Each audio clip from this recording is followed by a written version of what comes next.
So let's get into some of the themes that, as I said, have become the central themes of what I'm trying to do here. Yeah, yeah. Because I say to you all the time, as I said in the intro, I'm watching the news constantly, and I either text you sometimes or I'll call you and be like, God, I wish your dad was around because I can't do it that good, certainly, and I don't know anyone else that can skewer stuff in that way. So let's just hit a couple of them. So the religion one. So you already mentioned a little bit about his history with religion.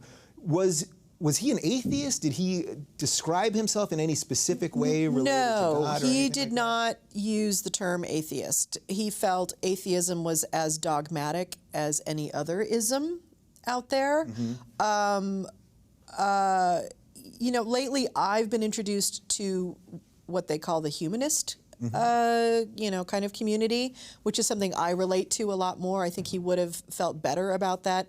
It sounds like they're not going to have as many meetings and armbands and things like that, which he used to talk about groups, because his thing There's less Kool-Aid, I think. Yeah, he felt any group of people, you get groupthink.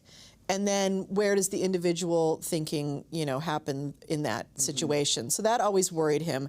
I think he named himself mostly as an agnostic. Obviously, he didn't believe in the man in the sky with the beard thing. It's not like he was thinking that was a possibility. But he had a deep sense of oneness with the universe. He loved astronomy. He loved that idea of looking up and that feeling you get when you look up and like, Jesus, we're just a speck here. Yeah. And yet there's something about that being a speck that expands us at the same time. So there was something around that.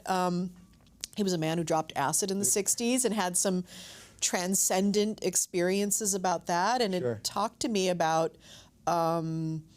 being high and having an experience where he realized that he really was at one with everything, including the old tennis shoe in the gutter, and that he realized that that everything was him and he was everything. And from that moment on, he said he felt safe because he knew that no matter what he encountered in life, he was only encountering a version of himself. Huh. So that's pretty spiritual stuff. Yeah, I mean, you could put it in that box, spiritual, and you could talk about it from a brain science way and say, okay, maybe there's things in the brain that makes us feel that way or whatever it is. But it is an experience that changes your worldview and changes how you encounter your life and other people. Yeah. And I think that did that for him. Yeah. Do you think a lot of his because when I think of it, I think of this sort of anti-religion, the rants that he would go on about the church and religion. And how much of it was just not even about religion specifically, but just about authoritarianism, or about control? Was that really what it was about? It wasn't about religion. Well, I won't speak for him, and I don't really know at all what motivated him to do those bits. I never was privy to that part of his process. He would sit me down during the HBO taping and let me see it just the way everyone else saw it. Right. I never knew his process. But sure, I mean, I think if you looked at all of his material and sifted through it and analyzed it, I think authoritarianism would be a huge aspect to it all, that anyone out, I mean, my dad never made it through a single institution he encountered. He got kicked out of everything.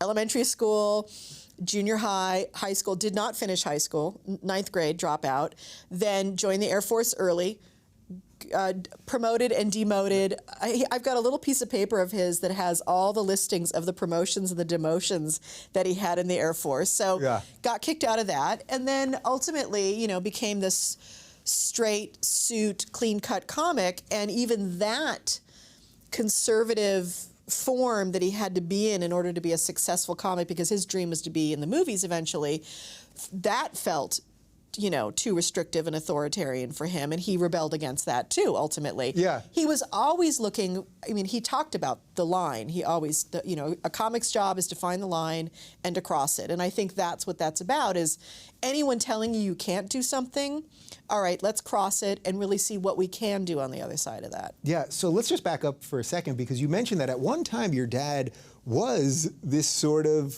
he wasn't conservative comic, but he was buttoned down. Yep. Kind of, he was sort of like everyone else in the 60s. Yeah, I was going to say, he was that generic, whatever that was. But then had a moment that it all changed. Do you know what it was personally at that moment, or was it purely like it was LSD? It was the drug. I mean, here's the deal. Yeah. On the inside, he was already the other person. He had been smoking weed since he was 14.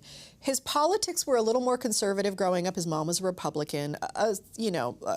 Whatever they call a None social, of it means anything anymore relative to how. but we are now, right? a fiscal, whatever. Fiscal conservative, a social liberal, liberal, right? Exactly.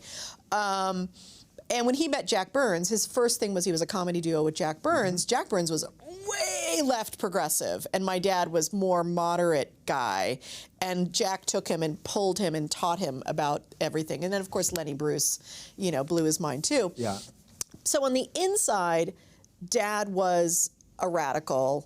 He was hanging out with musicians in the village. He was one of them.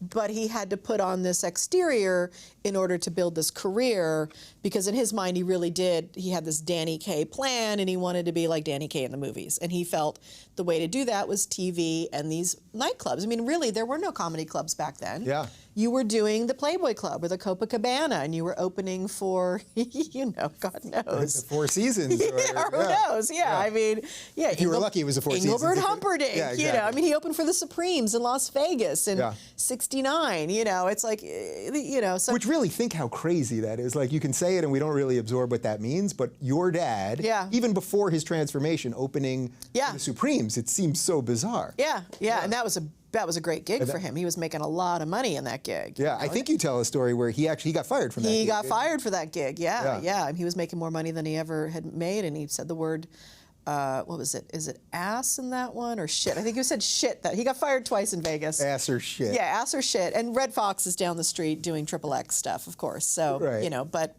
but this was the thing. He realized he was entertaining the parents of the people that he was hanging out with. Right. And here's like another part of his outsider status too, was he was 30 in 1967.